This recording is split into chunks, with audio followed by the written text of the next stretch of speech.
And about 5 or 6 years ago, kind of behind my back, the team members started calling the garden gods into play. And it's like, hold on, what are garden gods? And they said, Greg, when you say things, they happen. Things just, I'll say, what if we do this?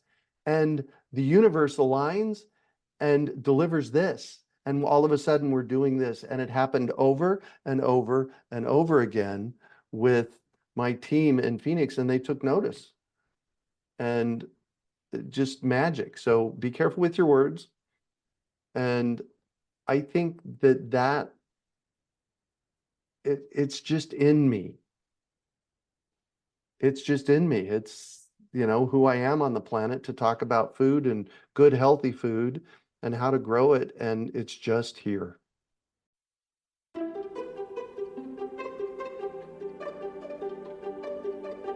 Namaste, beautiful souls. I'm Shilpa, and you're tuned into the Omni Mindfulness Podcast, a sanctuary for spiritual entrepreneurs. As a holistic mindfulness coach and social marketing strategist, I'm here to guide you on a transformative journey. On this show, we explore captivating stories and provide practical tools that deepen your connection with your authentic self. Through the personal and professional narratives of remarkable individuals, we expand our consciousness and ignite the spark of possibility. Each season, I curate content that empowers you to create a holistic lifestyle encompassing spirituality, mindfulness, energy awareness, and mindset. Join me as we engage in conversations with experts in their respective fields and share solo casts from yours truly, all aimed at supporting you and relaxing, revitalizing, resetting your body, mind, and spirit.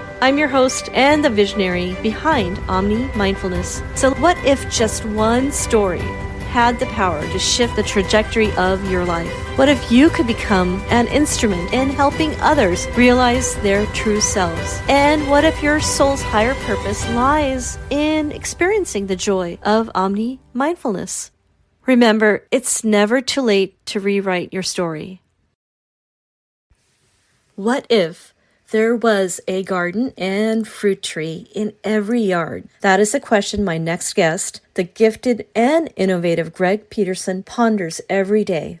Founder of urbanfarm.org and the host of the Urban Farm podcast with over 800 episodes, Greg has spent 32 years creating one of Phoenix, Arizona's first environmental showcase homes for urban farming. His 1/4 acre yard features an old-growth food forest with 80 fruit trees, rainwater harvesting, solar power, and reclaimed materials. On this Earth Day, he'll share his passion for growing your own food as a grassroots solution to the global climate crisis. And now, without further ado, here is Greg.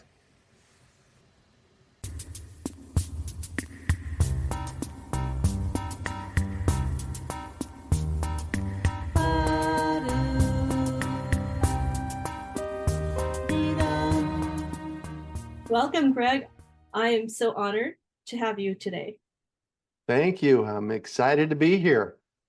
Well, we have, I believe, something in common, which is my passion for the sustainability and environment and growing things. Mm-hmm. So maybe we could take a step back and we could share with the audience your story behind Urban Farm. About become urban farm and farming. So I've been interested from a very early age at growing fish for food. At the age of 9, I had fish aquariums. At the age of 15, I started my first business. I used to clean, service, and build fish ponds in Phoenix, Arizona, with a specialty of growing backyard or building backyard aquaculture ponds for people to grow food in. I was like 15, 16, 17 years old doing this, and people would pay me to do it. Go figure. And in 1981, I designed a what we would now call a regenerative farm on paper, because it didn't make sense to me that a fish farm would grow fish, harvest the 30% meat from the fish, and throw everything else away, wherever away is. And so this has been with me for the entirety of my life. And in 1991, I discovered something called permaculture.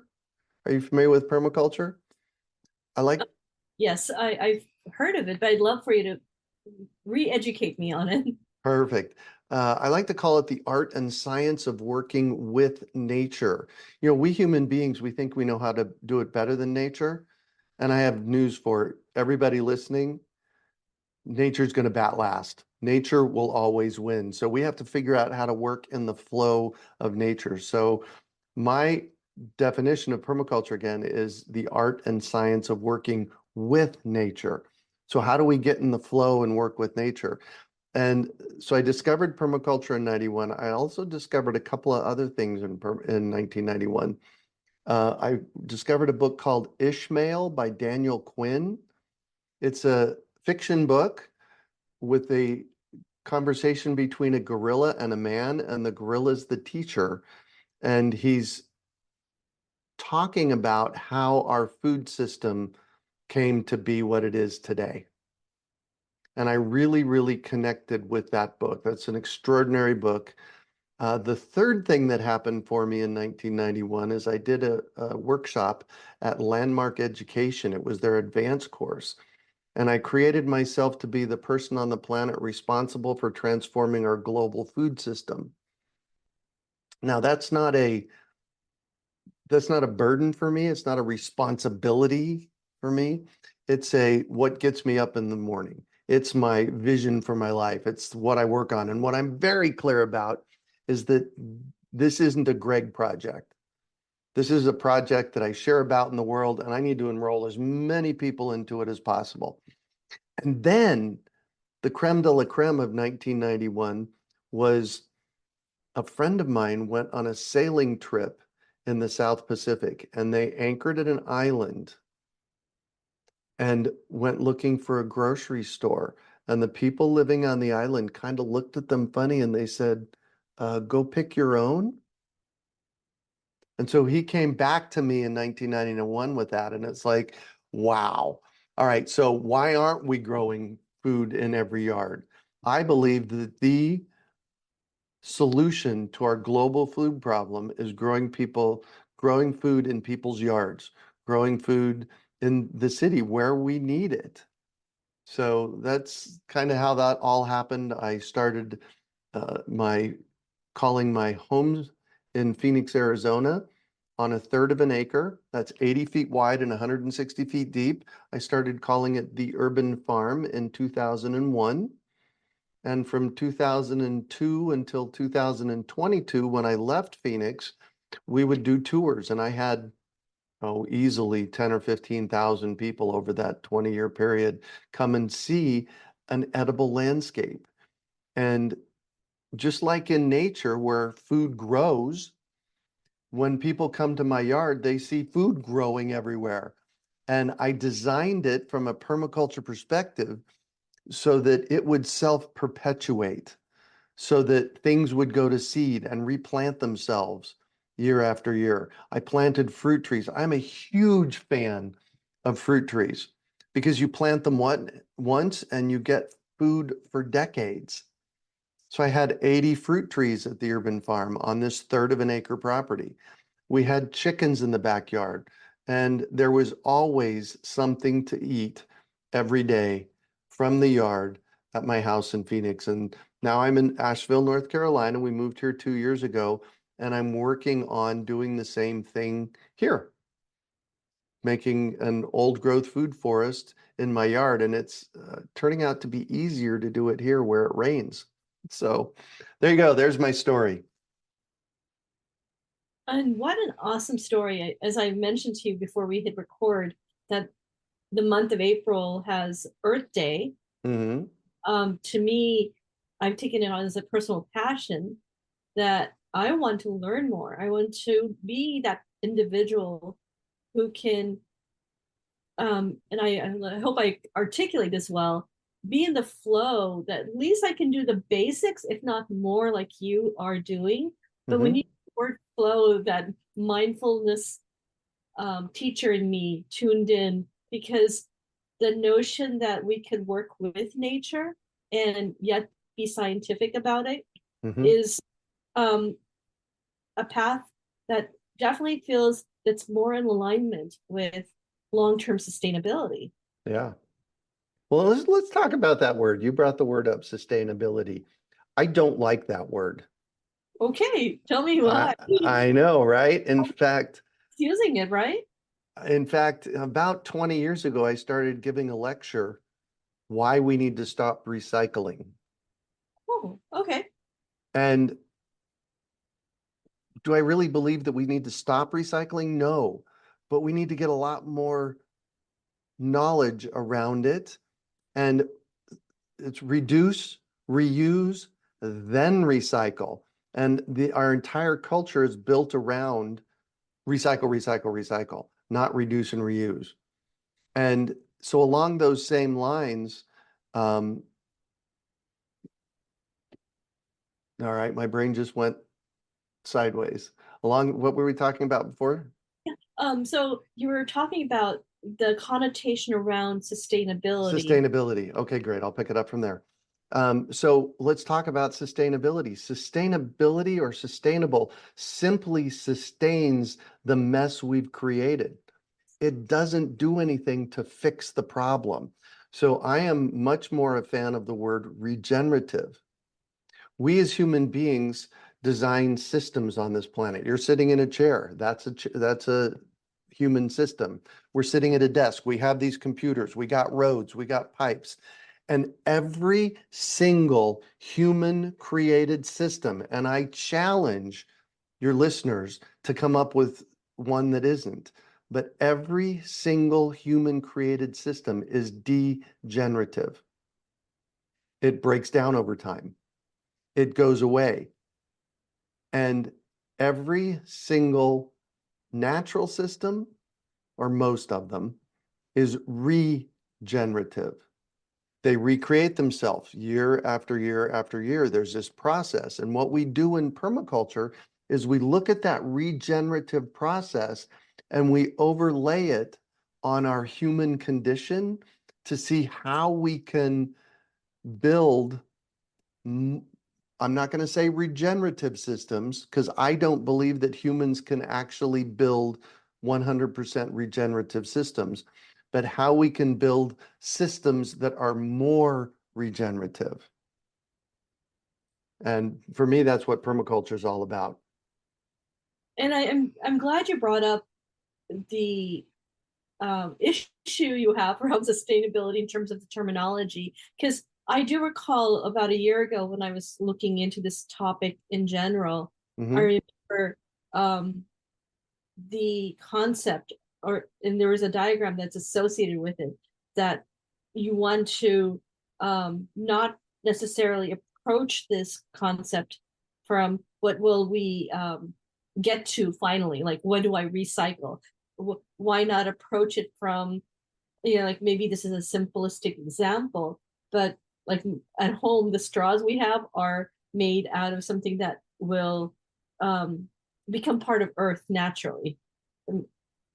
So it's made out of organic materials. And yes, it's not always fun sipping out of the straw because it does melt at times, but at least it's not going to hurt the environment through yet more plastic.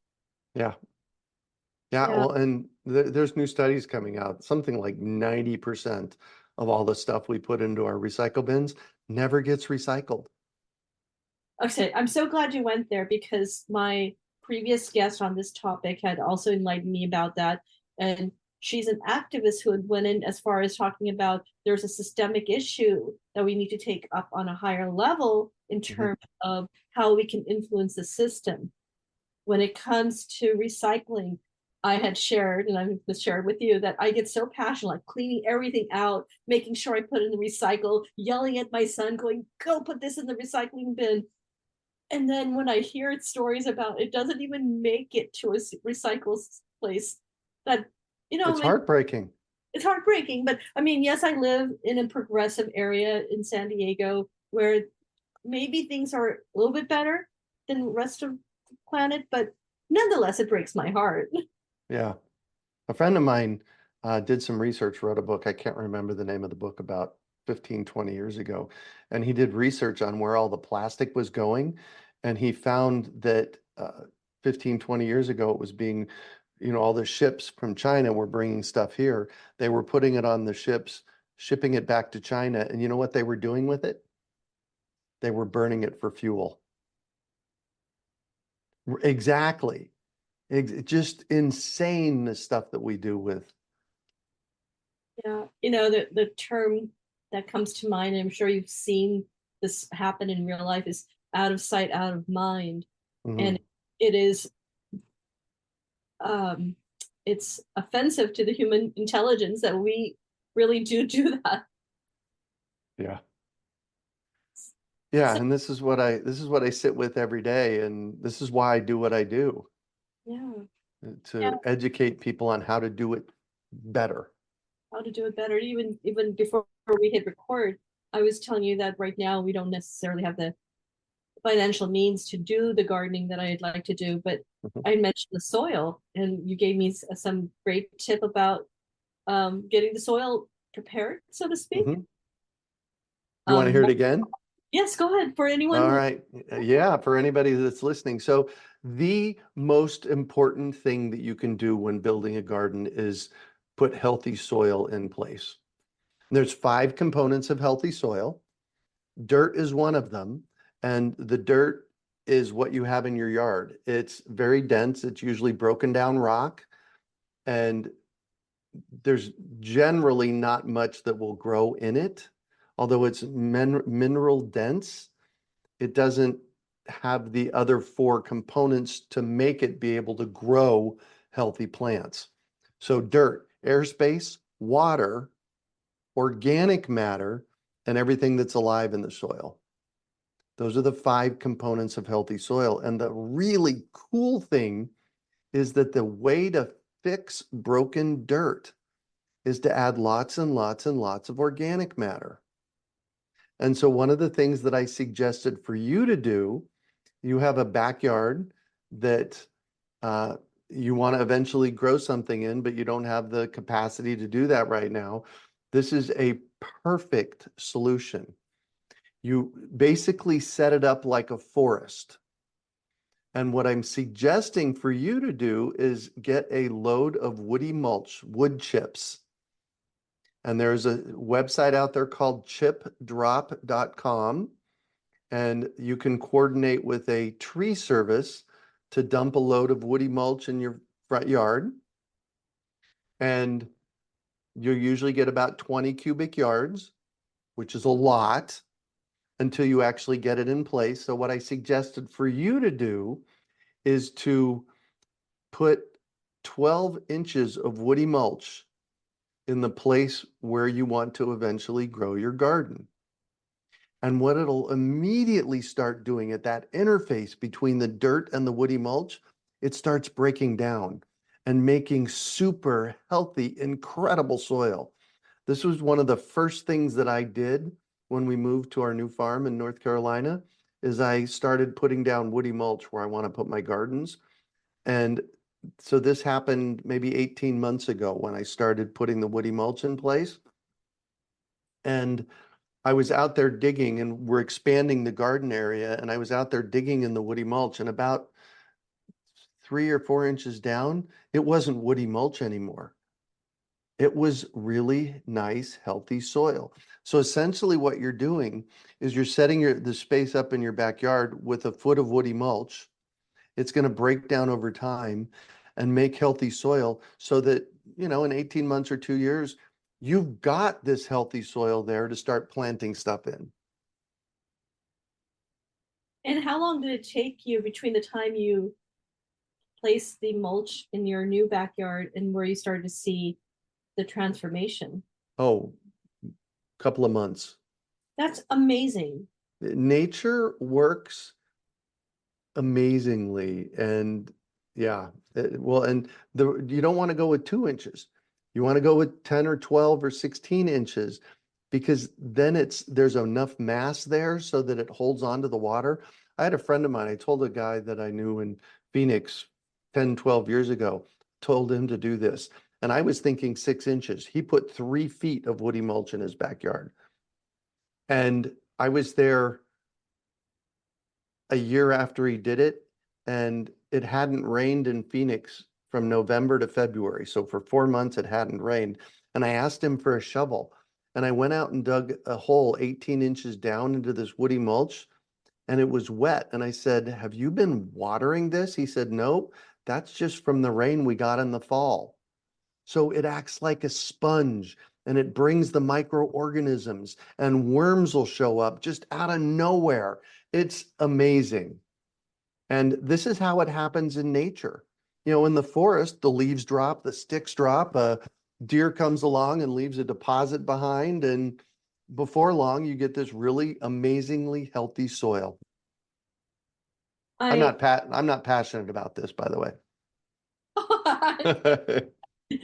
well, I certainly feel the enthusiasm because my goodness, simple things like that, we can make a ship. I mentioned to you that I wish our backyard was ready, but at least I can take some intelligent steps to make a change.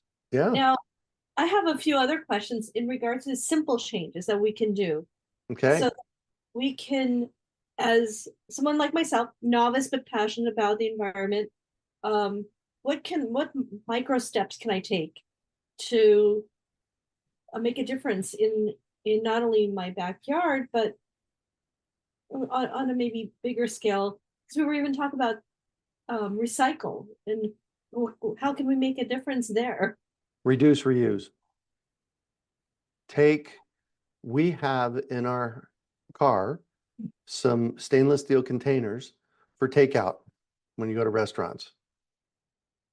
Buy in bulk. There's more and more bulk food stores showing up that you can take your own containers to. Um, do whatever you can to reduce plastic use.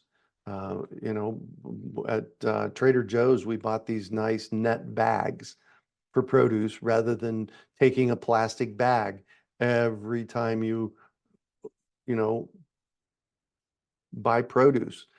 Um, get grocery bags.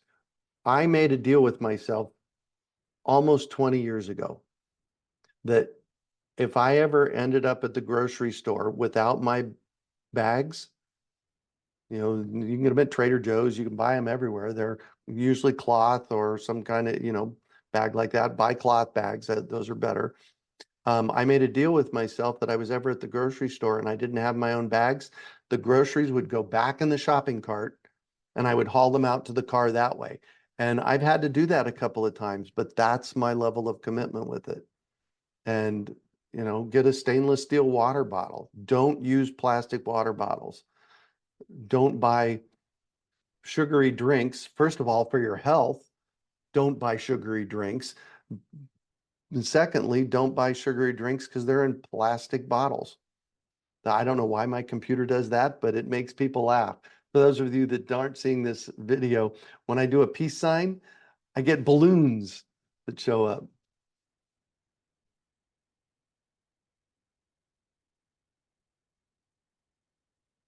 You're muted all of a sudden.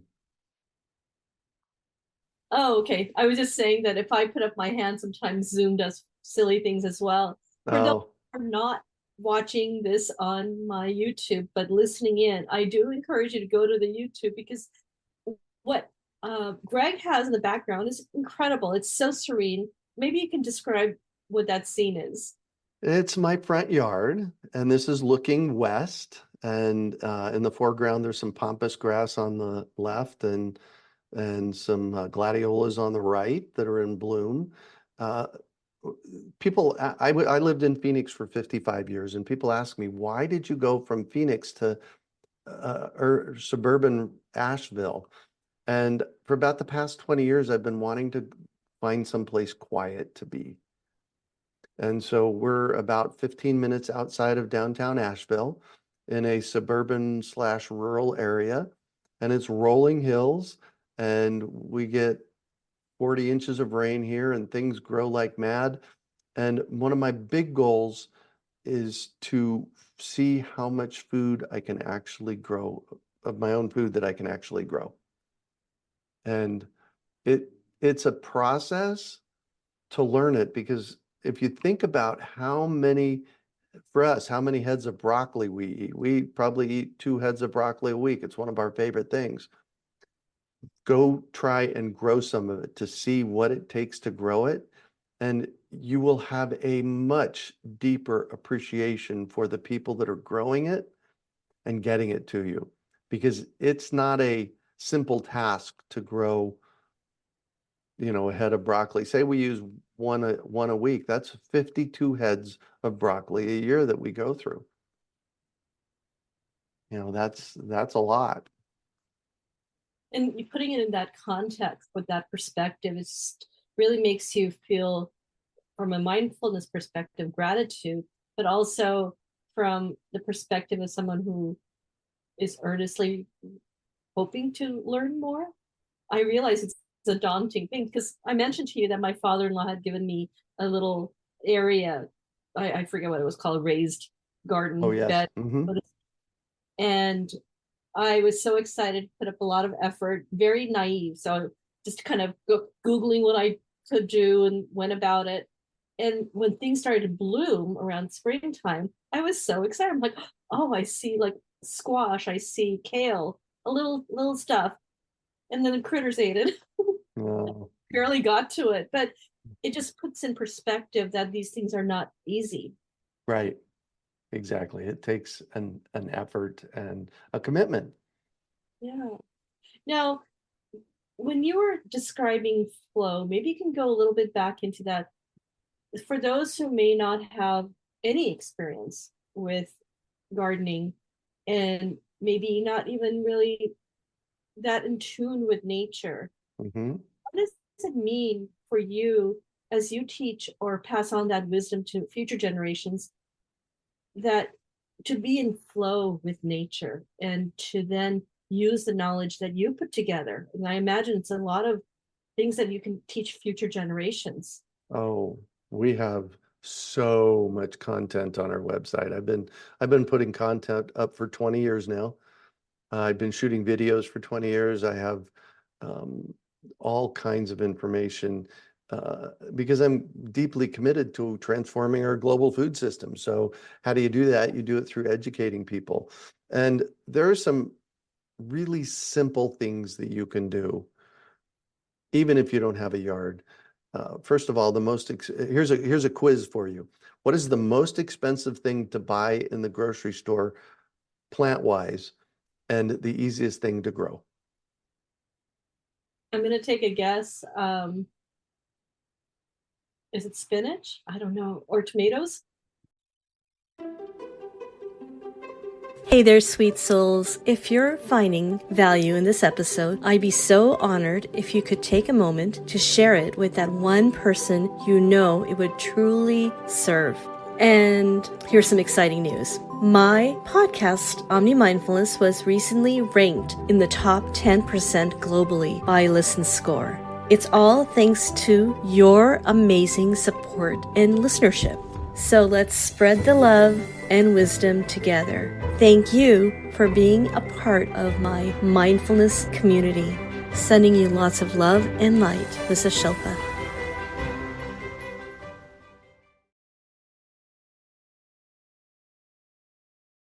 Herbs. Herbs are the most expensive. You pay $5 for, a little packet of 2 ounces of basil. Basil grows like a weed, and you can grow basil in a sunny windowsill in a small pot. You can grow rosemary in a warm, like your climate. You plant a rosemary bush and it'll grow for decades and get 4 feet tall and, be productive all year round. So, plant herbs is what I tell people for starters. because you're going to love them when you're preparing your food. The second thing you can do that's really super simple is make sprouts. And you just get some sprouting seeds. There's broccoli and there's all kinds of seeds, beet seeds that you can sprout. So you buy sprouting seeds. And I had a guy on my podcast, the Urban Farm Podcast, maybe 5 or 6 years ago, that wrote a book on sprout salads. And he tells you how to, make 5 or 6 different kinds of sprouts. And it's really simple. You get a mason jar, and there's a screen that you put on the top of the mason jar. You put the seeds in the jar, like 2 tablespoons of seeds in the jar, and you rinse them once a day and leave them on the counter. And in 3, 4, 5, 6, 10 days, you have these green sprouts that are really nutritious. They're tasty, and you just make a bunch of them up and make a salad out of it. It really can be that simple. It's interesting you mentioned the sprouts. My mom had passed on to me a little container where you can sprout things. Mhm. And I sometimes I have it and I see it and I get all intimidated thinking, oh, I wonder how to do it. But I have sprouts in the house. I have lots of herbs, and you're correct that they are pricey. But if you like to cook like I do, Mhm. great. And also sprouts are very nutritious. Yes, exactly. Yeah. So those are 2 easy places to start with gardening. There's so many ways that you can start gardening. Your raised bed, the most important thing to put in that raised bed is good soil. I've been doing raised beds here because going in the ground takes longer. So I've been building raised beds here, and I will spend $40 on the wood to make a raised bed, and I'll spend $250 to put the soil in it so that I got good soil. And, good soil is usually locally made. You want to get somebody that tests it for any toxins or anything like that. And I buy it by the cubic yard tote. So I buy it a cubic yard at a time, and it's not cheap, but it's going to make really good food because when you're growing in that soil, the plants are using the nutrients from that soil to make the plant healthy. So if you have bad soil, if you have subpar soil, I could use another word, but you're going to get subpar plants. So spend your money on healthy soil until you can make your own. Until you can make your own, yeah. Yeah. And how would one make their own? Is that an elaborate process itself? Not really. It's what I did at the urban farm in Phoenix. I was in that property for 32 years, and I originally tilled the soil, and I only tilled it once. I'm a no-till person because I believe when you till the soil, it breaks up all the microorganisms in it. So what I did is I tilled it once to get it ready, and then every year you just add an inch or two of compost on top. Just add new compost, add mulch on top. Um, and over time, my front yard at the urban farm in Phoenix had 2 feet of topsoil that was beautiful for growing food in. I had to dig down 2 feet to get to dirt. And yeah, I was there for 32 years, but it's a process. Nature doesn't happen overnight, so we just need to make sure that we're giving it the things that she needs and let nature happen. You mentioned compost. I don't necessarily know if I'm ready to do composting because Mhm, lack of backyard, but mhm. maybe educate me on the topic of composting. Yes. So when people say composting, it's this thermophilic or heat process. And thermophilic composting is not easy.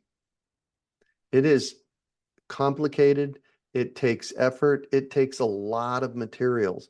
If you're going to hot compost, which is what people traditionally think of, if you're going to hot compost, you need a space with material that is 4 foot by 4 foot by 4 foot. That is 64 cubic feet of material.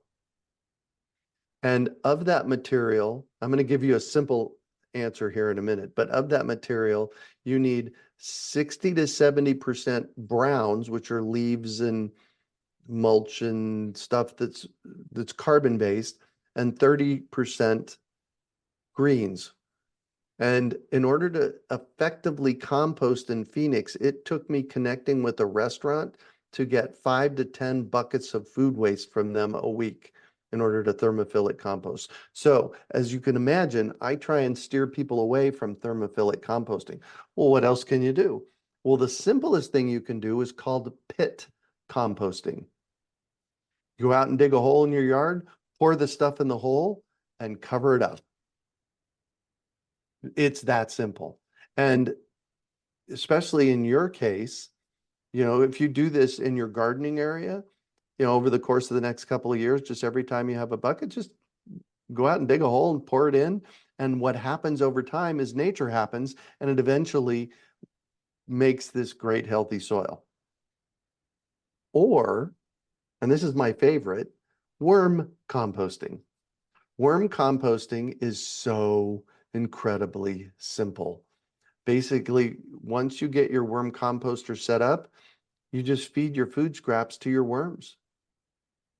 And in 6 to 9 months, you have this amazing, they call it worm castings, it's worm poop.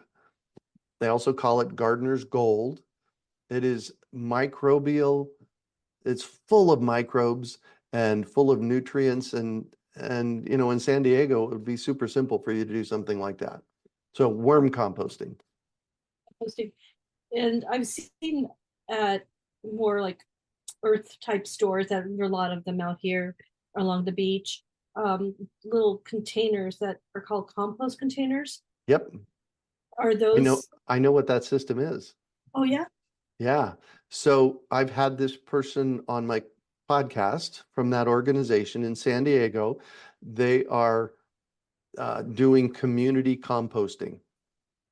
So there is a community composting program in San Diego where you drop off your food scraps and they take it and they turn it into compost.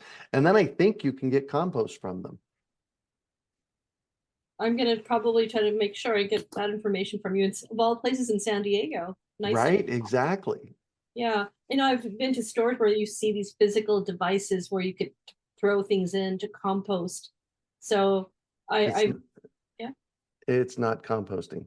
Oh, it's not. Oh, No, I haven't found a physical, because what they say is put your food scraps in this machine and in 3 days you'll have compost.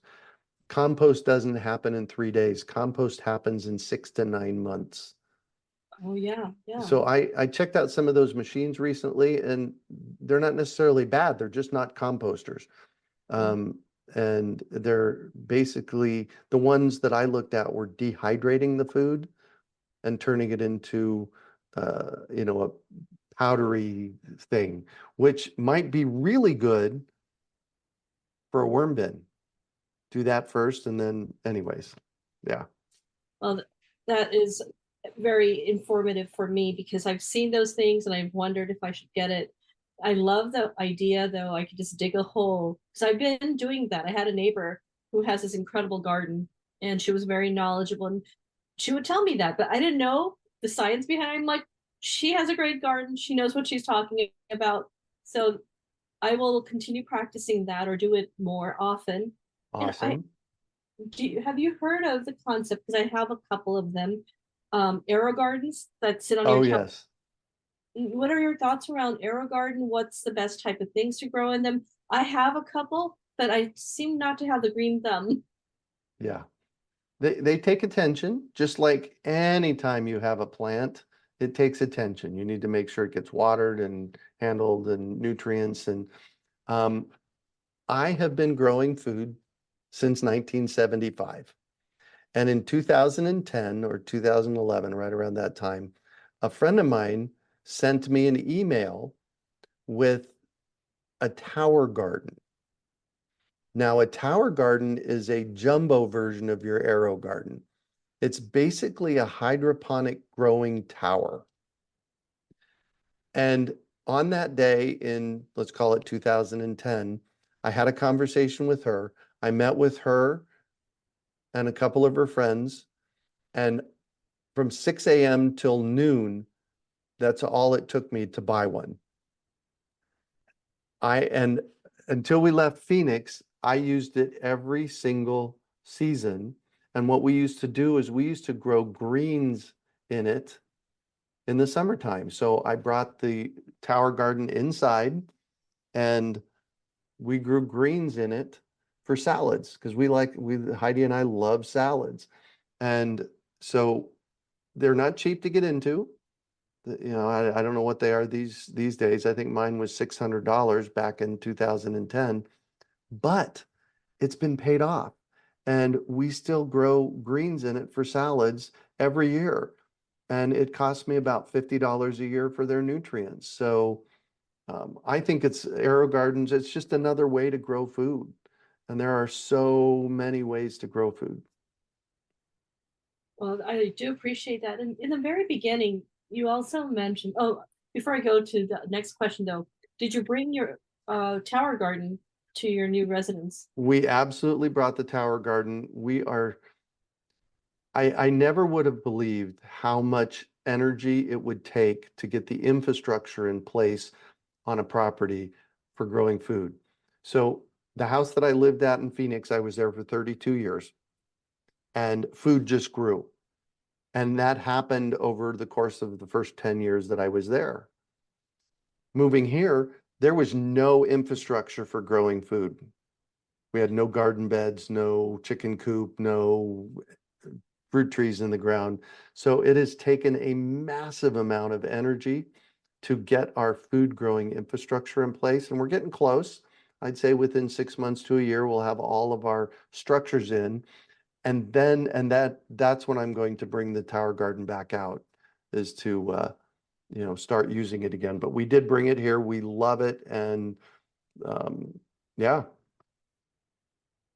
I could talk to you for hours of so many facets, and I look forward to following up with you just to maybe even take your course, watch your videos, everything about your company. I will make sure is in your show notes. But one last question, going back to the very beginning, I'm so fascinated that on your own you learned how at a young age to do the craft of I want to call it farming, but it's more local farming at Yeah. home. Yeah. Did you have an influence? Did somebody teach you? Like I'm curious. My grandfather and grandmother had a small farm in Vancouver, Canada. We lived in Phoenix, Arizona. We only got up there a couple of times. Um, Mom and dad didn't garden. When we moved into our house with land around it in 1974, Mom said, "See the right half of our backyard? That's your garden. Go start digging." Um, I just bought seeds. And again, I think if you believe in reincarnation, I think something happened that got brought through, because this passion is mostly really good for me. Sometimes it's a curse because it's always there and I always have to be doing it. But it's things like this happen. I planted my first peach tree in 1975.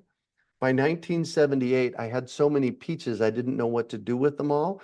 And I said to my friend Tim, "Hey, Tim, I, I have no idea what to do with these peaches." And he said, "My mom can teach you how to can." So I learned how to can when I was 18 years old friends, from my friend Tim's mom. So yeah, I live a life. I live a very interesting life.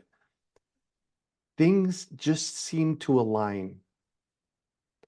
when and I've come to learn how powerful my words are. You have to be very careful about what you say in the world. And this really came to light about 5 or 6 years ago. I run a fruit tree education program in Phoenix. I've been doing it now for 25 years, and I have a whole team of people that I work with. And about 5 or 6 years ago, kind of behind my back, the team members started calling the garden gods into play. And it's like, hold on, what are garden gods? And they said, Greg, when you say things, they happen. Things just, I'll say, what if we do this? And the universe aligns and delivers this. And all of a sudden we're doing this. And it happened over and over and over again with my team in Phoenix, and they took notice. And just magic. So be careful with your words. And I think it's just in me.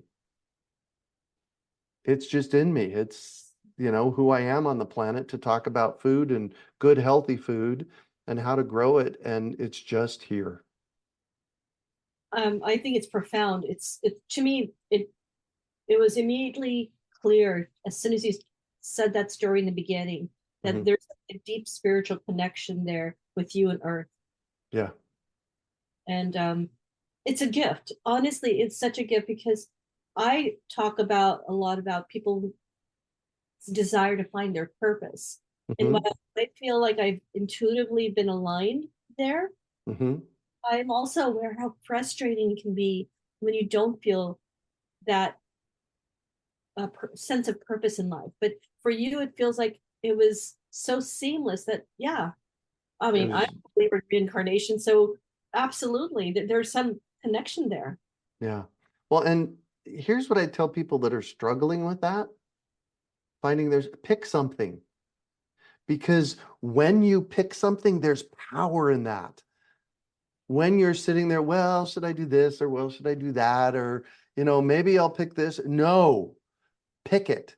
Fully put 100% pick it. I can't tell you how many times in my life that I've done, oh my gosh, wouldn't it be great? I did this. Wouldn't it be great to gold plate Slinkies? The Slinkies, perfect boomer toy, right? Eh, total flop. But I picked it and I did it full out until it didn't work.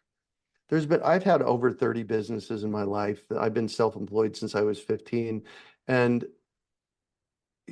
magic happens or it doesn't.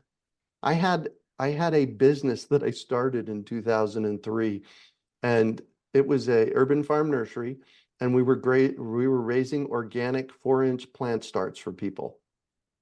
And the first year we decided that we were going to do 80,000 plant starts. Not 8,000 plant starts, not 800 plant starts, but 80,000 plant starts, right? And we go through this process, we're raising them up. They look great in January. They're too small to sell. In February, it rained every weekend. And when it rains in Phoenix, people don't go out. So they weren't buying plants. So I ended up giving away 50,000 plant starts in March.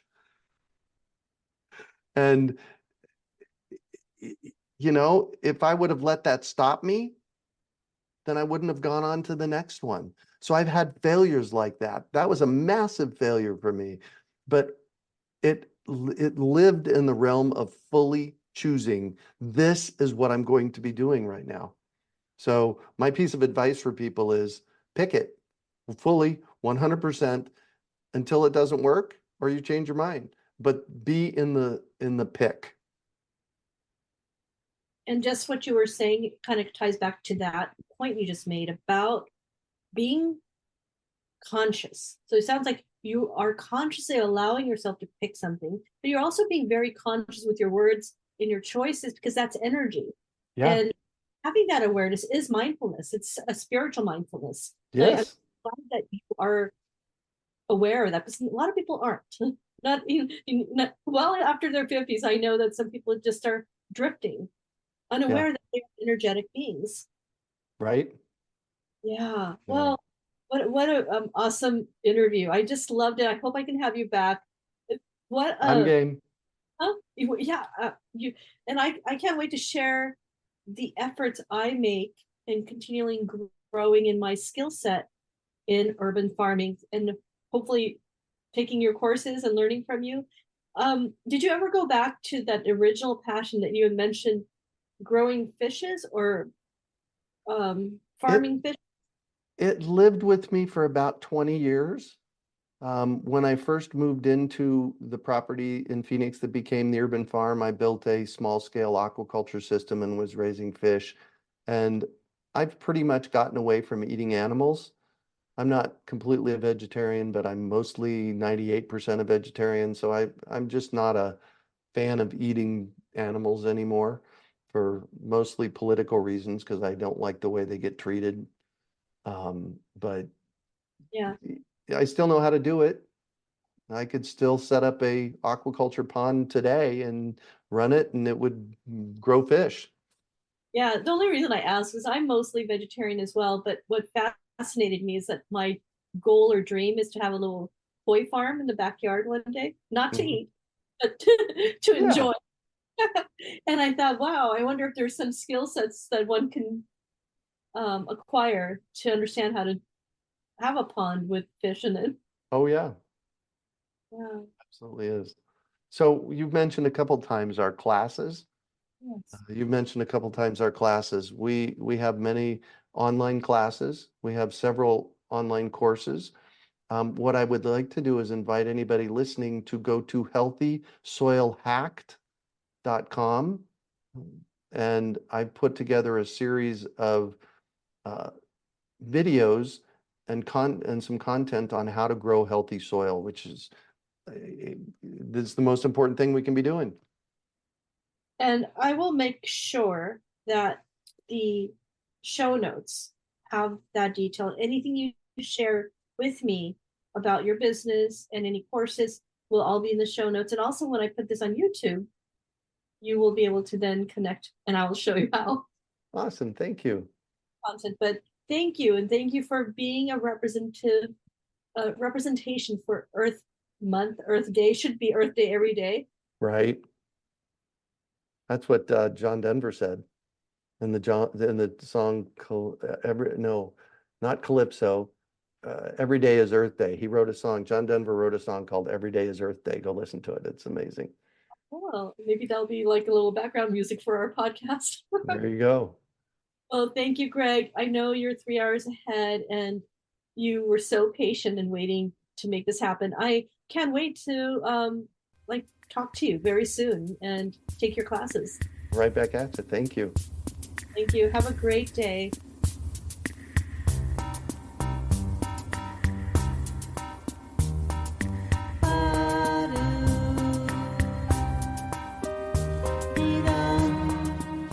Thanks for tuning in, sweet soul. If you've enjoyed this episode, I would be so grateful for your kind review on Apple Podcast. Simply click on the link in the show notes to leave your lovely feedback and uplift our spirits. Your support means the world to me and helps our show thrive. So please show me your love and continue to practice Omni Mindfulness.